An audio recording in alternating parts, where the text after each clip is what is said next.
லைட்டா பீதியா இருக்கு. அதான் அடிச்சு விட்டாங்க. திரும்ப அடமலை மாதிரி திரும்ப போட்டு அடிக்க ஆரம்பிச்சிருவாங்க. அண்ணே அங்கேயும் மிரட்டுற, நீ வெளில வாடி. சரி ஹாலிவுட் படம் தானே நடிக்கிறதுக்கு போயிட்டோம். பார்த்தா ஹாலிவுட் கேமராமேனே அங்க இருக்காரு. உள்ள போய் ஏய் மார்க் மார்க் மார்க்னா மார்க் எங்க போயிட்டு மார்க்ல நில்றா. சரி நமக்கு தான் ஒண்ணு தெரியல, தமிழ் மீடியம்ல இருந்து வந்திருக்கோம். இவன் கொஞ்சம் நாலேஜான ஆள் தானே, அண்ணா யூனிவர்சிட்டியில படிச்சவனாச்சேன்னு இவனை கூட்டு போறேன். இவங்கிட்டையும் அந்த மனுஷன் அப்படிதான் பேசுறான். லைட் வரும், நீங்க இது பண்ணும் இது பண்ணும் இது பண்ணும். அவனுக்கு ஒன்றும் புரியல. அவர் ஒரு 20 இன்டர்வியூ கொடுத்தாங்க. அந்த 20 இன்டர்வியூலையும் இதை மறக்காம ரைம்ஸ் மாதிரி எல்லாத்துலயும் சொல்லிட்டாரு. அவருக்கு 2 லேக் சப்ஸ்கிரைபர் இருக்கும் போதே நான் அவரை கூப்பிட்டேன். நிக்கேத் ப்ரோ வந்து சார்ஜ் எடுத்துட்டாருன்னா எங்களுக்கு எல்லாம் பீதி ஆயிடும்.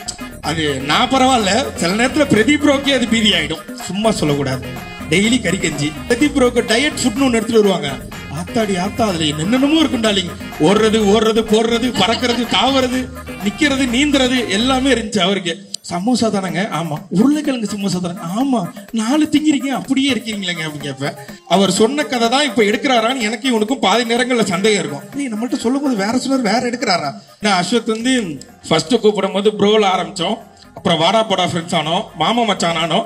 இப்ப என்ன மொழியில நாங்க 2 பேரும் பேசிக்கிறோம்னு எங்களுக்கே தெரியல. சில நேரங்களில் எடுத்தவனையே ஹலோக்கு முன்னாடி ஒரே ஒரு கெட்ட வார்த்தை பேசுறான், ஒத்த வார்த்தை.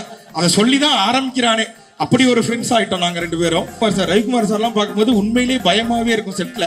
சில நேரங்கள்ல சார் இப்படி நின்னாருன்னா அங்க நிக்க மாட்டோம், நாங்க 2 பேரும் ஓடிடுவோம். சரி அவங்க ஏதாவது சொல்லிடுவாங்க, சூப்பர் ஸ்டாரை வச்செல்லாம் படம் பண்ண வர்றா அவரு, இப்படி எல்லாம் வேற நாங்க பேசுவோம். சில நேரங்கள் அவர் காதல் விழுவுற மாதிரியே நீ மிமிக்ரி பண்றாரு. அவருக்கு முன்னாடி மிமிக்ரி எல்லாம் பண்ணி காமிச்சோம். ஆனா அவர் அதை கண்டுக்கவே இல்லை. நான் எங்க அப்பாட்ட போன் பண்ணி சொன்னேன், அப்பா நீ என்ன படையப்பா படத்து கூட்டு போனில்ல? ஆமா ஆமா, அதோட டேரக்டர் எல்லாம் இருக்காருப்பா இங்க அப்படின்லாம் சொன்னேன். எங்க அப்பா நம்ப மாட்டேன்ட்டாரு. அவர்கிட்ட நான் கடைசியா ஒரு போட்டோ எடுத்துக்கணும், இந்த ஸ்டேஜை சாக்க வச்சு கேட்டுக்கிறேன், சார் எனக்கு ஒரு போட்டோ மட்டும் கொடுத்துருங்க. எங்க அப்பா இன்னமும் நம்பல. வெளியில இருந்து நம்ம ஒண்ணு பாக்குறோம், காமன் மேனா நம்ம ஒண்ணு பார்க்கும் போது எவ்வளவு பெரிய லெஜண்ட் அப்படின்னு ஒண்ணு இருக்கும். ஆனா இந்த படத்துல பார்க்கும்போது அப்படி இல்லவே இல்லை. அவர் ரொம்ப கூலா ரொம்ப ஜாலியா எல்லார்ட்டையும் நல்லா பேசிட்டு இருந்தாங்க. பார்க்கும்போது உண்மையிலேயே பெருமையா இருந்தது. நான் எங்க அப்பாட்ட போன் பண்ணி சொன்னேன், அப்பா நீ என்ன படையப்பா படத்து கூட்டு பண்ணிட்ட? ஆமா ஆமா, அதோட டேரக்டர் தான் இருக்காருப்பா இங்க அப்படின்லாம் சொன்னேன். எங்க அப்பா நம்ப மாட்டேன். அவர்கிட்ட நான் கடைசியா ஒரு போட்டோ எடுத்துக்கணும், இந்த ஸ்டேஜை சாக்க வச்சு கேட்டுக்கிறேன், சார் எனக்கு ஒரு போட்டோ மட்டும் கொடுத்துருங்க. எங்க அப்பா இன்னமும் நம்பல. நான் படத்தை நடிக்கிறேன்னா நீங்க என்கிட்ட வீட்டை நடிக்கிறேன், அங்க போய் நடிக்கிறேன் அப்படின்னாரு. அவ்வளவுதான். இன்னைக்கு ரெடி ஆகும்போது I was thinking about my journey. அந்த சின்ன பொண்ணு பிரதீப் ப்ரோக்கு டயட் ஃபுட்னு ஒன்று எடுத்துட்டு வருவாங்க.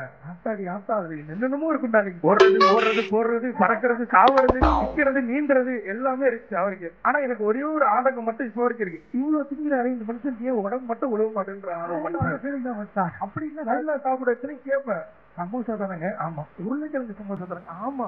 4 திங்கிறீங்க அப்படியே இருக்கீங்களேங்க அப்படின்னு கேட்பேன். ஆனா தெரியல, அவர் வந்து ஒரு மாதிரி பாதி நேரங்கள்ல எங்களுக்கு குருவா இருந்தாரு, பாதி நேரங்கள்ல நல்ல ஃப்ரெண்டா இருந்தாரு. நான் அப்படியே வந்துடுறேன், 2-3 பேர் அப்புறம் ஸ்கிப் பண்ணிட்டு போயிடுவேன். அஸ்வத் ப்ரோ கூப்பிட்டு கதை சொன்னாரு. சொல்லிட்டு ஷூட்டுக்கு போனதுக்கு அப்புறம் அவர் சொன்ன கதை தான் இப்ப எடுக்கிறாரான்னு எனக்கு இவனுக்கும் பாதி நேரங்கள்ல சந்தேகம் இருக்கும். நம்மள்ட்ட சொல்லும் போது வேற சிலர் வேற எடுக்கிறாரா? அவர் என்ன எடுக்கிறாரோ அதை நடிப்போம், இதுக்கப்புறம் நமக்கு ஏதாவது வாய்ப்பு இருக்கான்னு கேட்டாங்க. எந்த வாய்ப்பும் இல்லை. அப்ப கிடைச்ச வாய்ப்பை யூஸ் பண்ணிப்போம் அப்படின்னு இது பண்ணதுதான்.